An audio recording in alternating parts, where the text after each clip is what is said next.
Hey friends, and welcome back to my channel. For those of you who are new here, my name is Kaylee and this is Foodie Friday.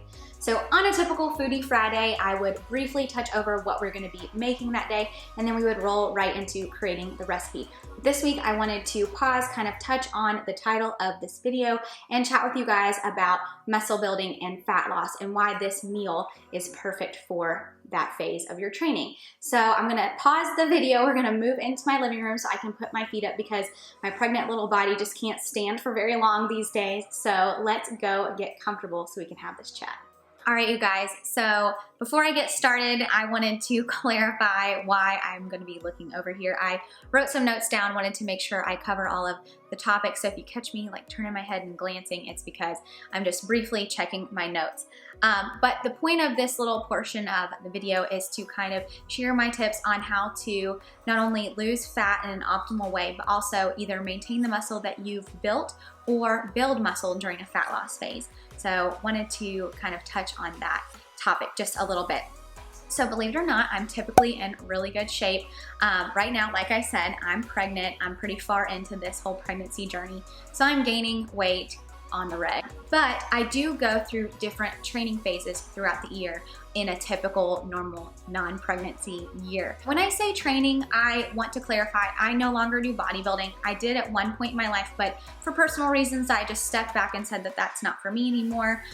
So I'm not training for anything specific, but I use that word like training in the gym, that kind of thing. Wanted to clarify. My husband and I both, we work, we don't have time to spend hours in the gym. Neither of us are influencers in terms of like fitness influencers, so we don't get paid to work out. We're just regular old people that want to look good on the beach. So that's kind of where I'm coming from. So I don't want you to feel intimidated in any way by this portion of the video. Yes, I've dabbled in the bodybuilding world, but I'm a normal person. I've got things and a busy life and stuff that I've got to do that kind of sometimes trumps my gym time, but I do know how to lose weight, do it successfully in a healthy and balanced manner. But like I said, I am a certified nutritionist. I've mentioned that in videos in the past, and so I work with people through all seasons of life. I work with all shapes and sizes of people, and I have never created a weight loss or muscle building or any sort of training regimen and nutrition regimen for a person that has been the same. So no regimen is gonna be the same. So I say that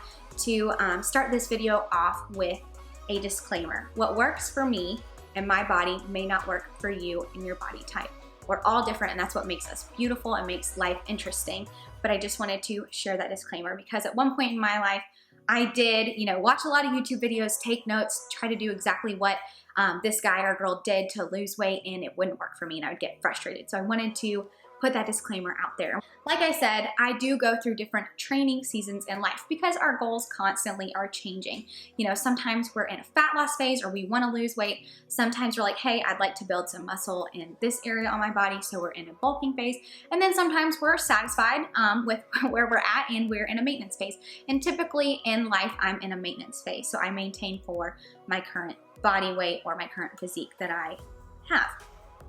So I do 3 cycles of training or 3 different styles of training in the gym as well as with my nutrition. I can do a 4 to 8 week bulk where I'm trying to put on muscle. So I usually typically start off with just a 4-week regimen. I evaluate where I'm at. If I feel like I want to put on a little more muscle, I'll go an additional 4 weeks.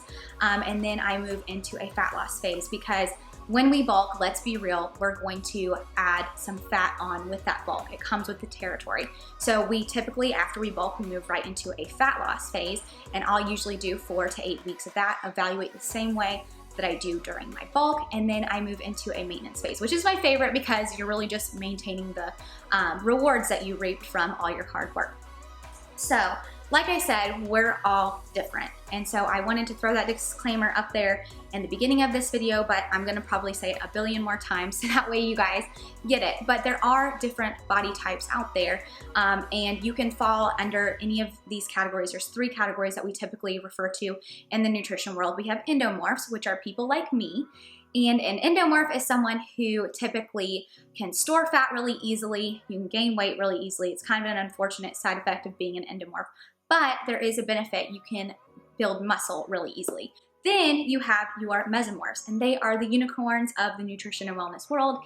Love you, mean it, but I also am a little salty at you guys. They typically can maintain a really good muscle mass, but also keep their body mass lean. And then you have your endomorphs, which are people like my husband. So my husband is very tall, he's 6'4", but he also is on the thin side. So it takes him a lot of work and effort to gain weight. He's so lucky. I get really salty at him because he fusses about, oh, I'm losing weight, I'm losing weight. But anyways, those are the 3 body types that people typically fall under. Yes, you can be a hybrid of the different, body types, but that's something I did want to touch on because it can affect how nutrition and training, works for your body. For me, since I'm an endomorph, what works for me, doesn't necessarily work for my husband. He can eat, more simple carbohydrates, more junky kinds of foods, and it affects his body totally differently than I do. That doesn't mean I never eat, pizza or junk food, but that does mean I have to keep my diet a little cleaner than he necessarily has to. But over the years, I've tried so many different formulas and ways to, find the best nutrition plan as well as training plan that works for my body. So I'm gonna kind of share that with you. So I do typically count my macros. Right now, I'm not doing that just because I'm really trying to do an intuitive eating lifestyle where I listen to what my body needs and fuel my body the way that it needs to be fueled right now for the health of my son. So I'm not counting my macros right now. But in a typical training setting, I would be doing that. And one thing I want to kind of like advertise / share with you guys is after I have our baby in September, I'm going to do a vlog series every Wednesday where I kind of share with you how I lose the baby weight and how I do it, with daily life and the daily struggles of life. I'm going to do things in more detail in terms of the nutrition side of things, macros, that kind of stuff. But if you guys want to see a macro-based video, please comment below and I can take note of that because I'm always wanting to evolve my channel and make it, exactly what you guys want. Anyways, I typically am in a maintenance phase. So that means I found what works for me, a higher protein diet with a moderate carb and a moderate fat intake. So that means for my protein, when I'm counting my macros, 40% of my calories every day comes from protein. Then I do a 30% of my calories coming from carbohydrates and 30% coming from fat, which gives me a total of 100%. So that's kind of what I do in order to maintain. And when I say high protein, it gets such like a weird, I feel like it causes confusion amongst people. I'm not eating a ton of protein. I'm only 5 feet tall. There are 5th graders out there that are bigger than me. So when I share my stats, I'm almost like a little leery on doing that because I don't want you guys to think that you have to be your stats need to match mine because I'm the size of a child. So please keep what I'm sharing in mind when I say my weight and that kind of stuff. So for example, for my height, 5 feet tall, I'm 26 years old, and my overall body type, I have found that 115 pounds is exactly where I need to be in order to maintain, and that's just kind of where I look the best in terms of my muscle mass, my athletic build, and my lean, mass ratio. For high protein, in order to maintain 115 pounds, I typically do 115 grams of protein per day. So 1 gram of protein per body weight, if that makes sense. So typically after I move out of maintenance phase, I'll either move into a bulk phase or fat loss phase. Typically it's bulking because I want to build some muscle in a certain area of my body or just overall. When I move into a muscle building phase, I typically try to keep my fat gain, because you're gonna gain some fat during muscle building, like we said. I'm trying to keep that as minimal as possible because I'm an endomorph. So that's where the quality of carbohydrates really comes into play. So going back to the endomorph, ectomorph example, me being an endomorph, my husband being an ectomorph, I typically eat a cleaner, more higher quality source of carbohydrates than he does, just because my body doesn't get away with those simple carbohydrates. So when I say simple and complex carbs, I mean, a simple carb being white rice, anything with white sugar, white bread, that kind of stuff, junk food, pizza, donuts, that kind of stuff. That doesn't mean I never eat those things. I definitely allow myself to have a cheat meal once a week. That is super key for my training. But I will say I have to stick to more complex carbohydrates. Complex carbohydrates are gonna be things like sweet potatoes, oatmeal, quinoa, brown rice, that kind of stuff. Complex carbohydrates break down in the body slower because they're higher in fiber, and they also have a low glycemic index. Glycemic index is a totally another subject for another day, but basically all you need to know is something with a low glycemic index is going to not cause your blood sugar to spike. So simple carbohydrates are going to have high glycemic indexes, so they cause that blood sugar to spike, which can readily convert that carbohydrate into fat. So just a little science there for you. But typically when I'm in a bulking phase, I try to keep my carb sources as complex and clean as possible.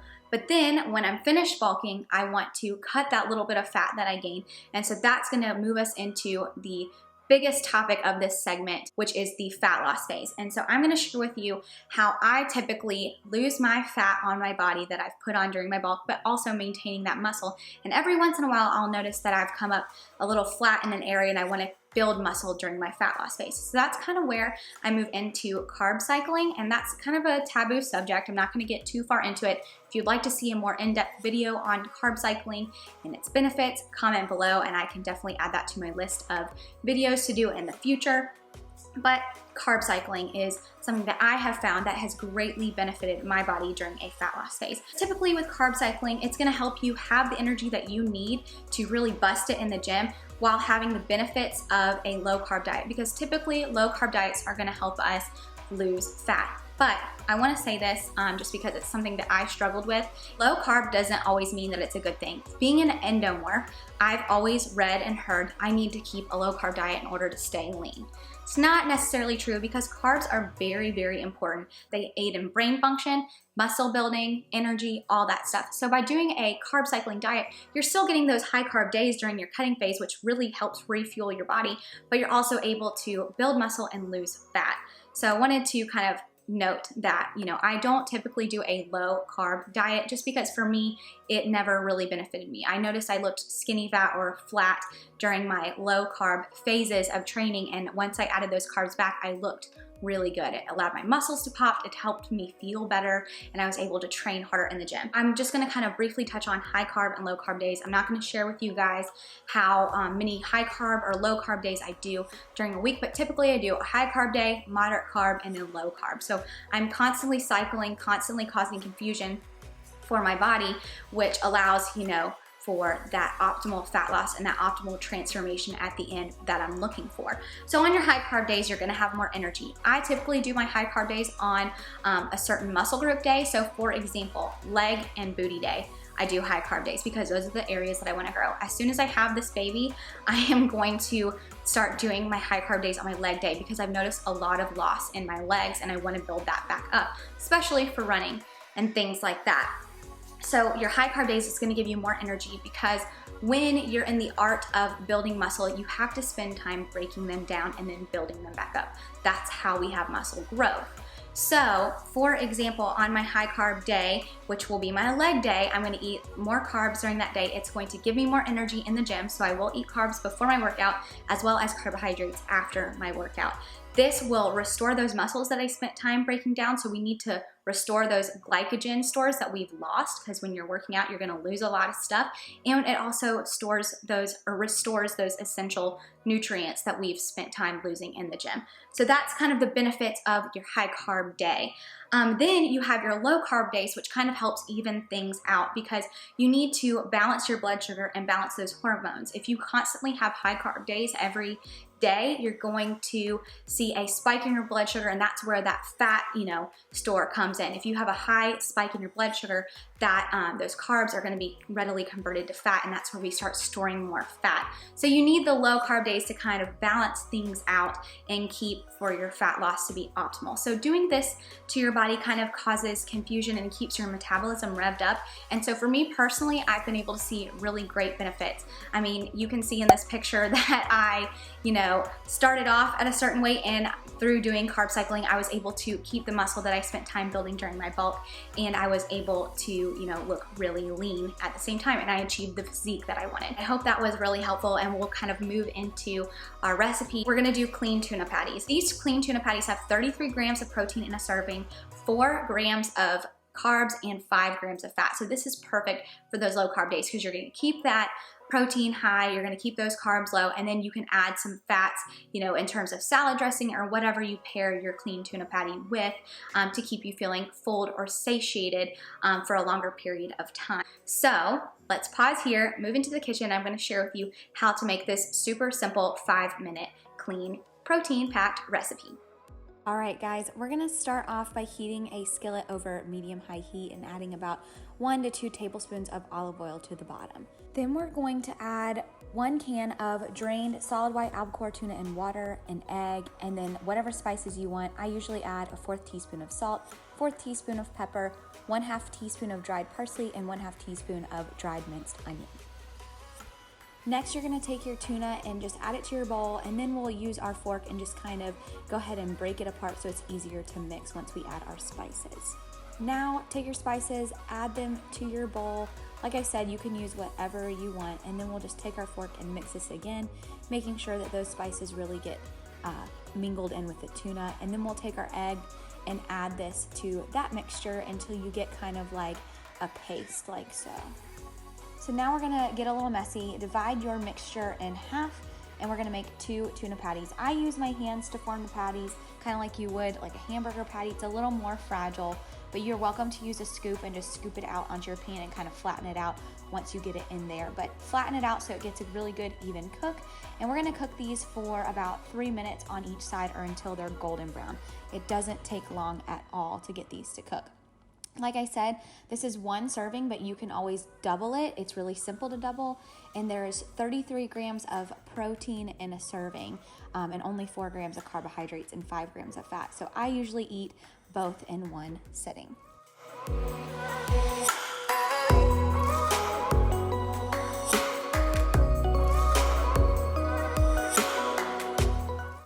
All right, friends, we have finished our recipe and I'm about to devour this for lunch. I'm starving. So as always, don't forget to give this video a like if you enjoyed it. Leave any questions, comments, or concerns in the comment section below. I hear your voices. And don't forget to subscribe to my channel if you have not already done so. So happy you guys joined me, and I look forward to getting together next week where we cook another nutritious and delicious recipe. Happy Friday, you guys.